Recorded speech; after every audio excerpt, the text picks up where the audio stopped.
Electric টমটমের battery চুরি ঘিরে গ্রাম জুড়ে খণ্ডযুদ্ধ।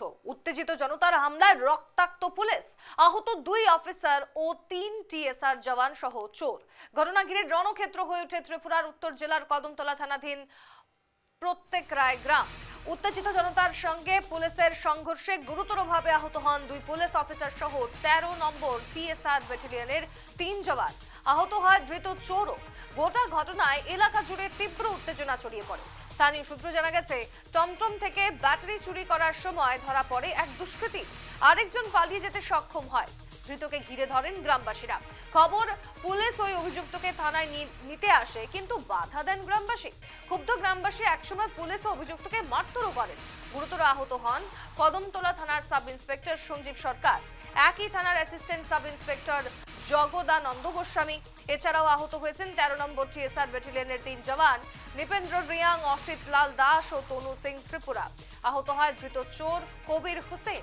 অভিযুক্তের বাড়ি চুরাইবাড়ি থানাধীন উত্তর ফুলবাড়ি 3 নম্বর ওয়ার্ডে বলে জানা গেছে। আমরা বিস্তারিত জানতে সরাসরি যাব ত্রিপুরায়। প্রতিনিধি কিশোর রঞ্জন হোর আমাদের সঙ্গে যুক্ত। কিশোর, ইলেকট্রিক টমটমের ব্যাটারি চুরি করতে গিয়ে খণ্ডযুদ্ধ বাধে এবং তারপরে দেখা গিয়েছে আহত হয়েছেন 2 পুলিশ কর্মী এবং 3 জন টিএসআর জওয়ান। কি জানতে পারছো? একেবারে স্বর্ণালী, এই যে ইলেকট্রিক টমটমের অটো ব্যাটারি চুরিকে কেন্দ্র করে যে খণ্ডযুদ্ধ তৈরি হলো, অর্থাৎ যে রণক্ষেত্র রূপ নিল প্রত্যেকটা এলাকা, এবং পরবর্তীতে পুলিশ সেই এক চোরকে সেখানে আটক করা হয়।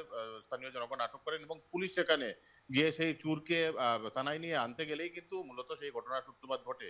স্থানীয়দের অভিযোগ, সেই এলাকায় দীর্ঘদিন যাবৎ সেখানে সেই টমটমের ব্যাটারি চুরির হিড়িক পড়েছে, কিন্তু পুলিশকে জানানোর পরও পুলিশ কোনো ব্যবস্থা গ্রহণ করেনি। অথচ স্থানীয় লোকজন সেই চোরকে আটক করার পর পুলিশ সেখানে গিয়ে চোরকে আনতে গেলেই কিন্তু তাদের অভিযোগ যে সেই চোরকে তাদের হাতে তুলে দেওয়ার জন্য, এবং তারা দীর্ঘদিন যাবৎ চোরের যন্ত্রণায় অতিষ্ঠ।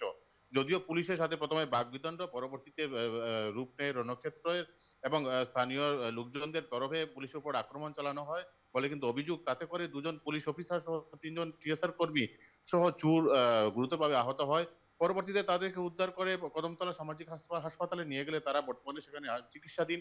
কিন্তু চোর যে কবির হোসেন, তার অবস্থা আশঙ্কাজনক হয়, তাকে উত্তর জেলা হাসপাতাল ধর্মনগরে তাকে রেফার করা হয়েছে। বর্তমানে সে সেখানে চিকিৎসাধীন অবস্থায় বলে জানা গেছে।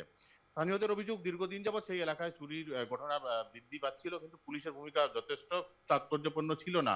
সেক্ষেত্রেই পুলিশের উপর চাপা ক্ষোভ রয়েছে বলে কিন্তু বিভিন্ন মহলের অভিযোগ। গোটা ঘটনায় কদমতলা থানার পুলিশ একটি মামলা হাতে নিয়ে তদন্ত শুরু করেছে, এবং ইতিমধ্যে রাহুল দেবনাথ, সুমন দেবনাথ এবং অলোক দেবনাথ নামে 3 জনকে আটক করেছে এবং তাদের আজ আদালতে সোপর্দ করেছে। এবং পুলিশ জানিয়েছে, কদমতলা থানার যিনি অফিসার ইনচার্জ রয়েছেন তিনি জানিয়েছেন যে এই মামলায় আরো বেশ কিছু ব্যক্তি জড়িত রয়েছে, তাদেরকে ধীরে ধীরে আইনের আওতায় আনা হবে। এবং পুলিশ জানিয়েছে, এভাবে পুলিশের উপর আক্রমণ তা কোনোভাবেই মেনে নেওয়া হবে না। আইনগত তাদের বিরুদ্ধে পদক্ষেপ গ্রহণ করা হবে। গোটা ঘটনায় সেই প্রত্যেকটা এলাকা জুড়ে যেমন চাঞ্চল্য ছড়িয়েছে, তেমনি কিন্তু দাবি উঠছে যাতে করে আইন নিজের হাতে তুলে নেওয়ার মতো যে তারা গুরুতর অভিযোগ যে কাজ করেছে, বা যে সেই আইনটুকু হাতে তুলে নেওয়া হয়েছে, তার জন্য যথাযথ ব্যবস্থা গ্রহণ করা হয়। গোটা বিষয় সব মিলিয়ে বলা চলে যে গোটা বিষয়ের ঘটনার পর এলাকা জুড়ে চাঞ্চল্য ছড়িয়েছে। সোনালী, বেশ, ধন্যবাদ তোমায় কিশোর।